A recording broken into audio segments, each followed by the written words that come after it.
ये बात पकड़ो।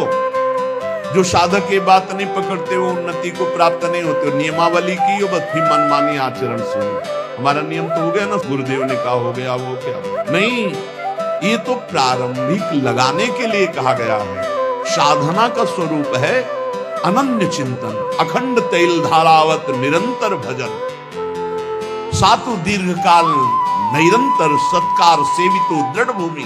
जो बहुत काल तक आदर सहित निरंतर नाम जप करता है, भगवत चिंतन करता है, वो सिद्ध हो जाता है, दृढ़ भूमि। अब उसका स्वतः भजन होने लगता है। भगवान कह रहे मत चित्ता, मेरे में चित्त। और चित्त का क्या स्वभाव है? जहां हम स्वीकृति करते हैं उसी का चिंतन करता है। जैसे हमने स्वीकृति कर लिया कि मैं पुरुष हूं, अब स्वाभाविक चिंतन बन रहा है, मुझे देखना है, मुझे खाना है, मुझे भोगना है, मुझे करना है, मैं। अब वो अहम सहित पूरी चिंतन वृत्ति इसी में लगी रहती। बोले भजन नहीं होता, क्यों? क्योंकि स्वीकृति गलत है। अभी स्वीकृति हो गई मैं प्रियाजू का, अब स्वीकृति में बार बार आने लगा हमारी श्यामा जो, हमारी लाडली जो, हमारी प्रिया जो, उनके सिवा कोई हमारा, चिंतन बदलने लगा। अरे निर्लज्ज, तुझे लाज नहीं आती अपने इस दुर्लभ कृपा पात्र देह को विषयों में नष्ट करने से? अरे छिन छिन नाम उच्चार, राधा राधा राधा राधा, सब काम बन जाए, सब बाधाएं नष्ट हो जाएंगी। जीते विनायक शुभ शुभ विघ्न करे नहीं कोई, विघ्न करे नहीं कोई, डरे कलिकाल कष्ट भय, हरे सकल संताप हरसि हरि नाम जपत जय। प्रतिपल तू नाम जप, कोई भी बड़े से बड़ा विघ्नकारी अनिष्ट तेरा मंगल नहीं कर सकता।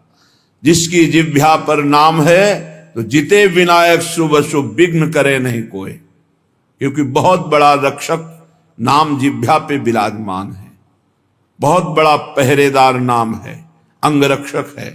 नाम पाहरू दिवस निश, रात दिन जो नाम जप करते हैं उनको किसी अन्य के भरोसे, अन्य के आश्रय, अन्य की आशा पूर्ति की चाह छोड़ देनी चाहिए। तभी वो अनन्य निष्ठा वाला ये अनुभव कर पाएगा कि हर समय प्रभु हमारी रक्षा करते हैं।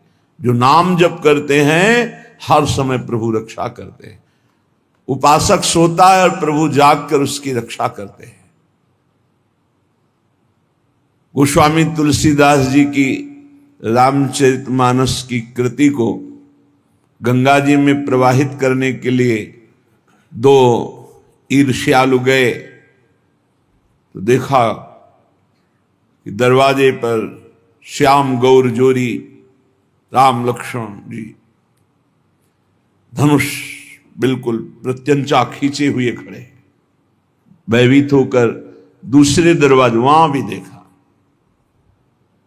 भक्त चैन से सोता है और भगवान जागकर उसकी रक्षा करते हैं। विश्वास करे, बस आश्रय भरोसा दृढ़ करके छिन छिन नाम जप करे। नाम जप अगर जीवन में नहीं है तो जीवन व्यर्थ का जीवन है। छल कपट करके रुपया कमा लो, तुम्हारे किसी काम रुपया नहीं आएगा। खाओगे तो रोटी दाल ही, रुपया तो खाओगे नहीं। और भगवान चराचर को भोजन दे रहे हैं, कोई ऐसा नहीं कि भूखा हो। जो दो रोटी में तृप्त हो जाता है उससे दो रोटी देते हैं, जिसे 2 कुंतल चाहिए उसे 2 कुंतल का आहार देते हैं। भगवान सबको आहार देते हैं। अगर तुम मनुष्य शरीर धारण करके केवल आहार और भोग और रुपया पैसा मान प्रतिष्ठा में जीवन नष्ट कर दिया तो क्या दुर्लभता रही इस मनुष्य जीवन की। 84 लाख योनियां, ये निद्रा भय आहार मैथुन सबके है। फिर कहा गया बड़े भाग मानुष तन पावा, सुर दुर्लभ सदग्रंथन गावा, साधन धाम मोक्ष कर द्वारा, पाए न जे परलोक सम्हारा। बड़ा दुर्लभ, देव दुर्लभ मनुष्य शरीर है। सबका जितने मानव देह धारण किए बड़ा देव दुर्लभ, क्योंकि इससे आप जितनी ऊंचाई पर चढ़ना चाहें चढ़ सकते हैं। जितना नीचे गिरना चाहे गिर सकते हैं, लेकिन अन्य योनियों में कर्म के परिणाम रूप उच्च नीच गतियां होती हैं। वो नवीन कर्म नहीं कर सकते, आप नवीन कर्म कर सकते हैं। आप साधना करके मोक्ष प्राप्त कर सकते हैं, भगवान में तन्मय होकर भगवत स्वरूप हो सकते हैं, योग की दिव्य सिद्धियां प्राप्त कर सकते हैं, स्वर्ग ब्रह्म लोक जहां जाना चाहो, कैलाश साकेत वैकुंठ सब प्राप्त कर सकते हैं आप मानव देह में। पर भूल गए, हम वही भोगने में लग गए जो अन्य योनियों में स्वाभाविक मिलता है। अमर्यादित मैथुन पशु पक्षियों में, उसके लिए जीवन नष्ट कर देना, भोजन उसके लिए, बस इतना ही तुम्हारा लक्ष्य है, रसेंद्री और जनेंद्री का भोग मिल जाए। रुपया तो केवल भोग मिलता है इसलिए है, उसका कोई महत्व नहीं। वो महत्व है कि उसको हम भोग प्राप्त करने के लिए प्रयोग करते हैं, बस इसलिए रुपये में महत्व है। खास बात है रसेंद्री और जनेंद्री, इन दो के भोग। ये बड़ा गंदा शरीर है, बड़ा गंदा शरीर है। क्या इसमें देव दुर्लभ कहा गया है, पर देवताओं में ऐसा नहीं होता। और निकल जाए तो सौरभ से वातावरण युक्त हो जाएगा और आपके शरीर के हर जगह से दुर्गंध आती है, क्योंकि मलमूत्र बनाता है। विनमूत्र श्लेष्म पूषादिक भरितमिदम, इसमें क्या भरा हुआ है? मलमूत्र श्लेष्मा, गंदी चीज है। ऊपर से चमड़ी चिपकी हुई है, उससे आकर्षण होता है। अत्यंता शुचि, बड़ा अपवित्र है। चाहे जहां स्नान कर लो, चाहे जिस तीर्थ में, एक रेशम के थैले में विष्ठा और मूत्र भर लो थैली में, और ऊपर से उसे कहीं भी डुबाओ, तो ये रहस्य जानने वाला कि इस थैले में क्या भरा है, वो कभी उसे छूना नहीं चाहेगा।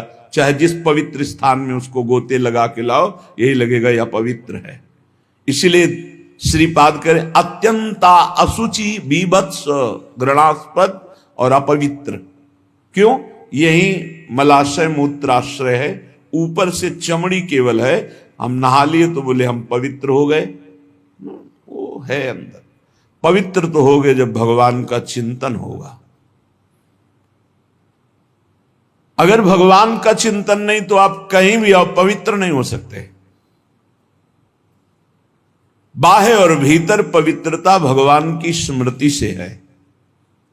अपवित्र पवित्रो वा सर्वावस्थांगतोपि वह यह स्मरेत पुंडरीकाक्षम सवायाभ्यंतर शुचि। वो बाह्य और अभ्यंतर से परम पवित्र हो जाता है जो भगवान का स्मरण करता है। खास स्नान पवित्रता है भगवान का स्मरण। अगर बाहर से नहा लिया, भगवान से संबंध नहीं, भगवत भजन नहीं, तो क्या है? चमड़ी बरधोली, अंदर तो मलई मूत्र भरा है। अत्यंता अशुचि बीभत्स घृणास्पद देहादौ नैव करचित। इस देह से अपना संबंध मत रखो। यहां संबंध की क्या बात, मैं ही हूं ऐसा माने हुए हैं।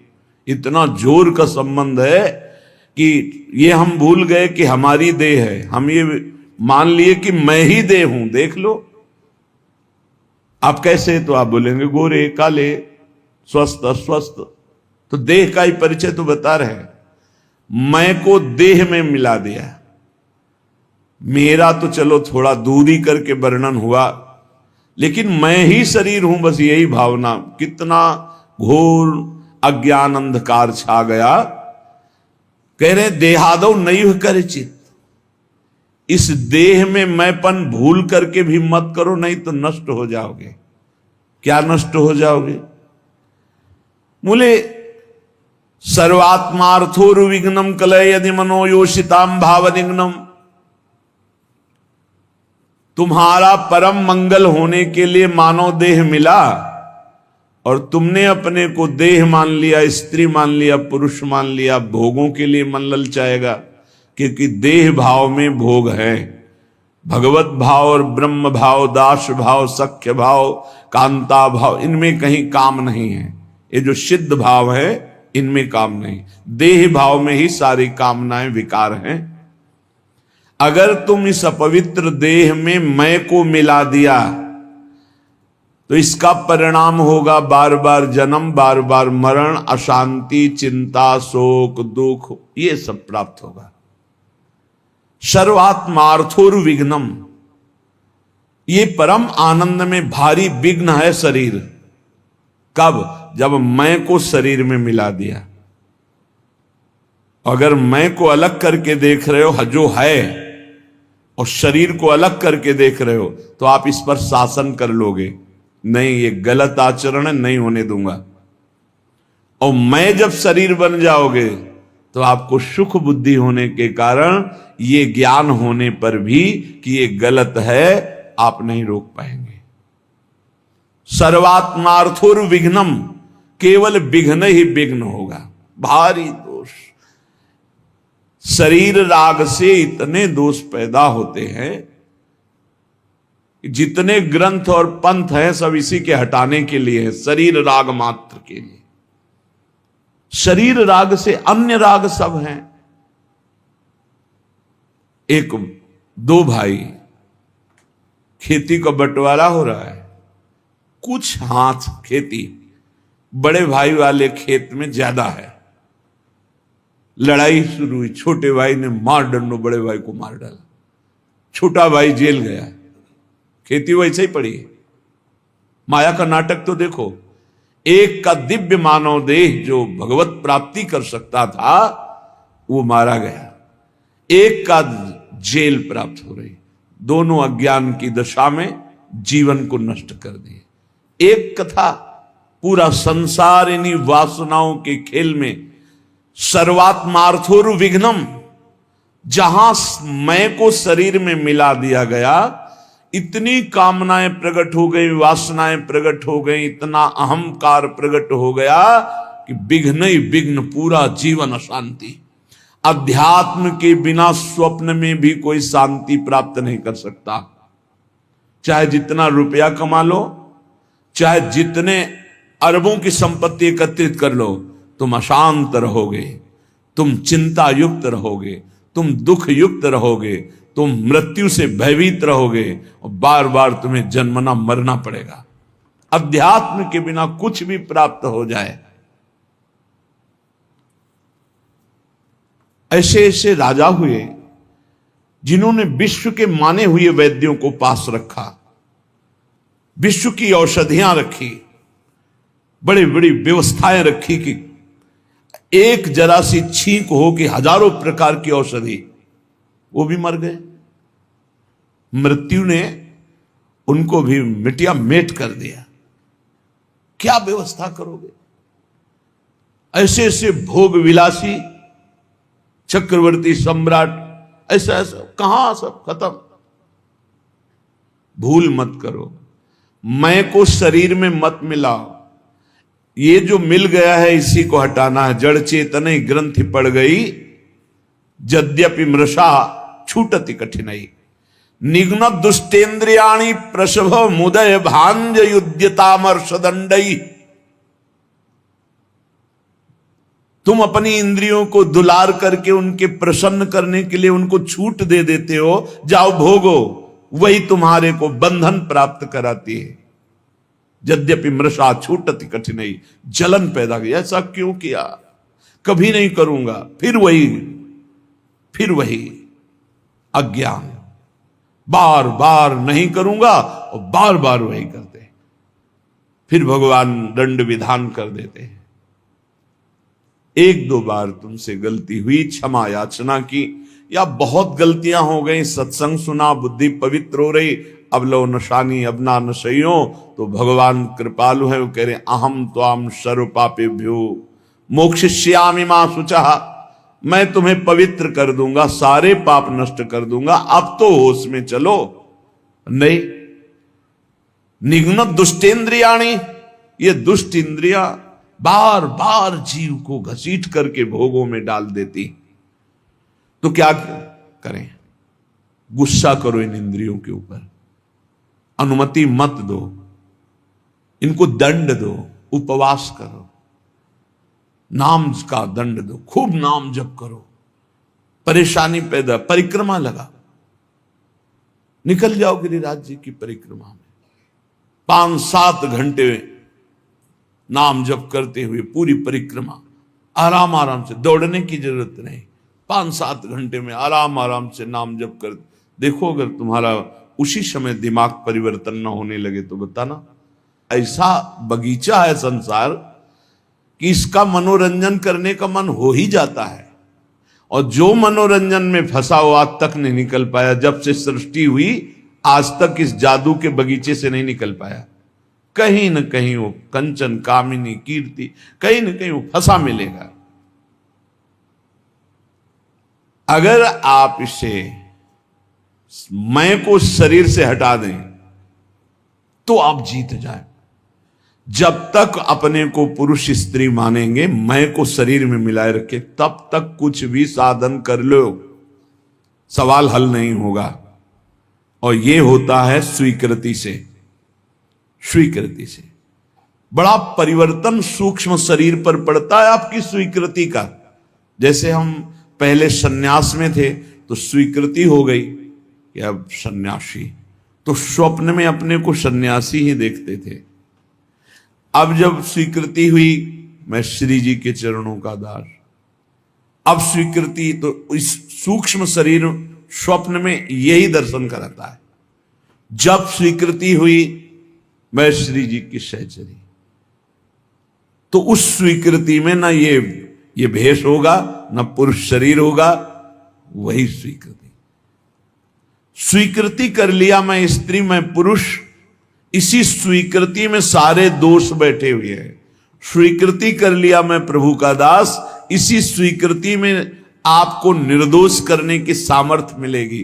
पूर्ण निर्दोष अवस्था इसी में। आपकी स्वीकृति कमजोर है। आपसे एक शब्द में कहें तो पूरा खेल स्वीकृति का है। वेदांत केवल तुम्हारी स्वीकृति को बदलता है। कौन हो तुम? बोले तुम ब्रह्म हो, तत्त्वमसि। तत्व वह जो परमात्मा तत्व है, त्वम असि तुम ही हो। स्वीकृति करो। बोले अहम ब्रह्मास्मि, अहम ब्रह्मास्मि, मैं ब्रह्म हूं। स्वीकृति। तो बोले अहम ब्रह्मास्मि, अहम ब्रह्मास्मि। तो क्या हुआ? बोले ब्रह्मविद ब्रह्मयु भवति, वो ब्रह्म हो गया। मैं पुरुष में स्त्री तो भोगी हो गया। नारकी गतियों को प्राप्त कराने वाली चेष्टाएं शुरू हो गई। खास बात समझनी, मैं को शरीर में स्थापित करना दुर्गति का कारण है। मैं को ब्रह्म में, मैं को भगवान के चरणों में, नाम में, रूप में, लीला में, धाम में स्थापित करना। मैं प्रभु का दास हूं, इसलिए अपने स्वामी का हर समय नाम जप करता हूं। मैं प्रभु का दास हूं, इसलिए हर चेष्टाएं अपने प्रभु की प्रसन्नता के लेकर बदल गया, जीवन बदल गया।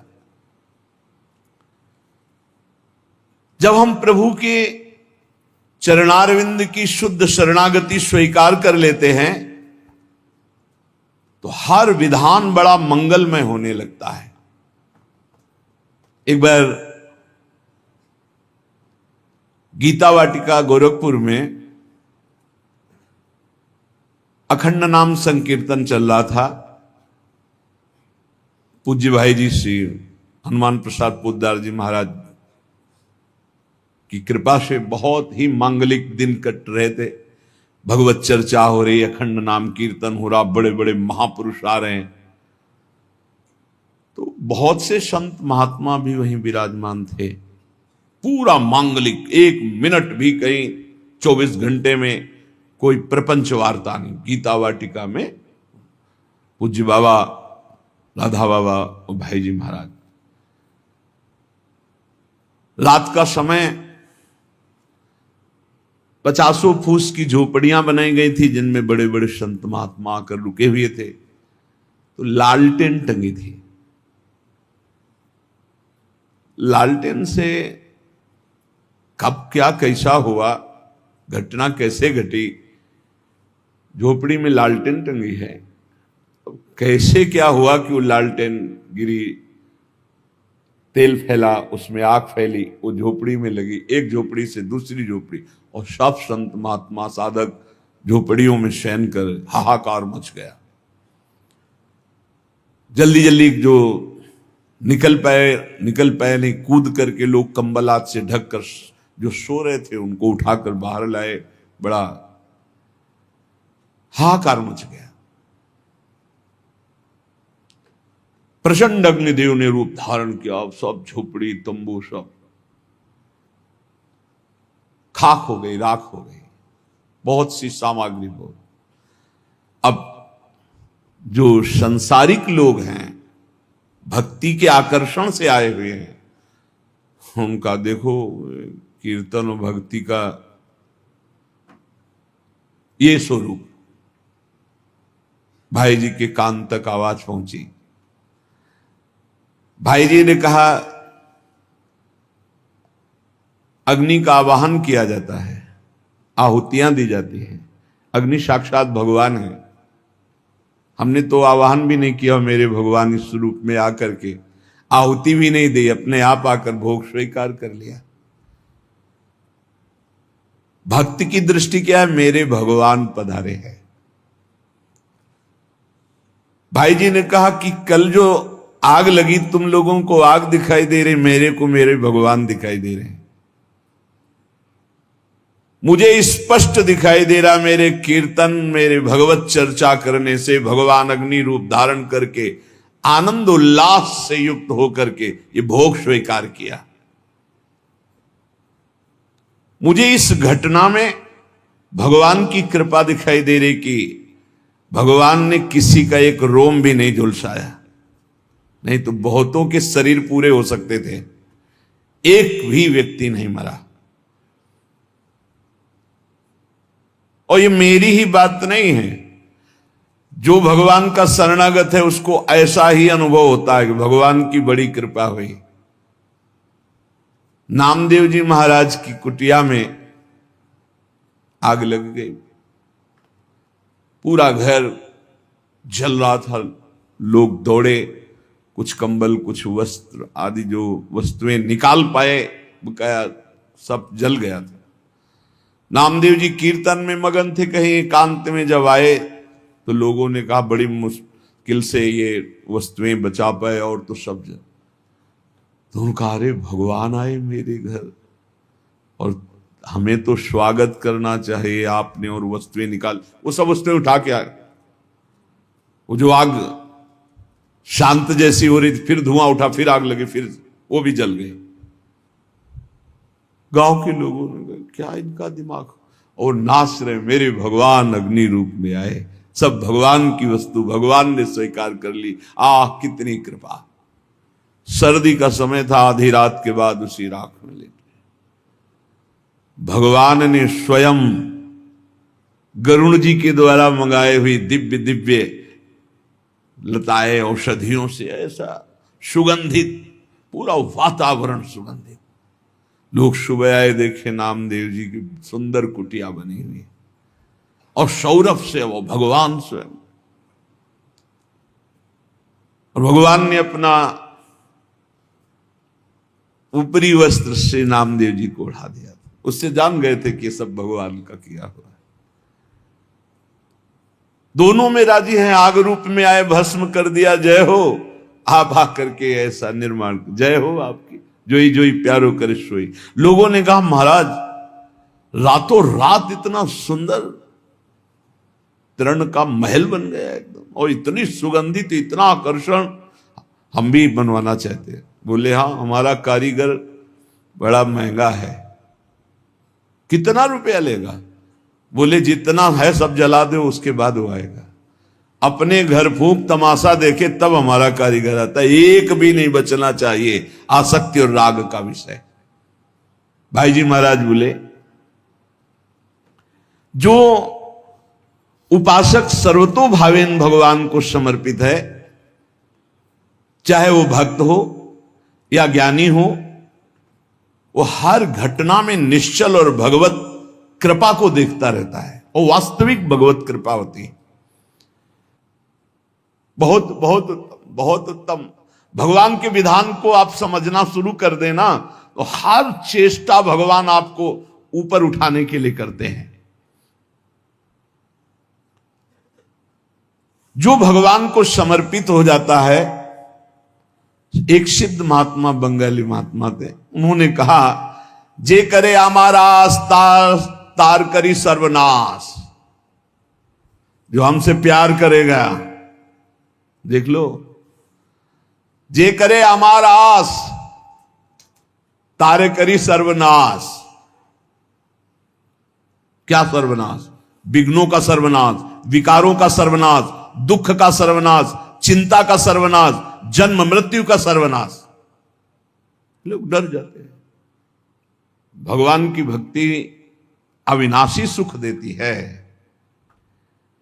जब तक भगवान नहीं मिलते तब तक ये खेल चलाते रहेंगे। भगवान जहां हो वहां से हटाते रहेंगे। पक्की बात है, जहां भी लगोगे वहीं से आगे बढ़ाते रहेंगे। हमारे लोगों का स्वभाव एक चिपकू स्वभाव, जिस विषय में चिपके बस उसी को जीवन भर लेके बैठे रहे।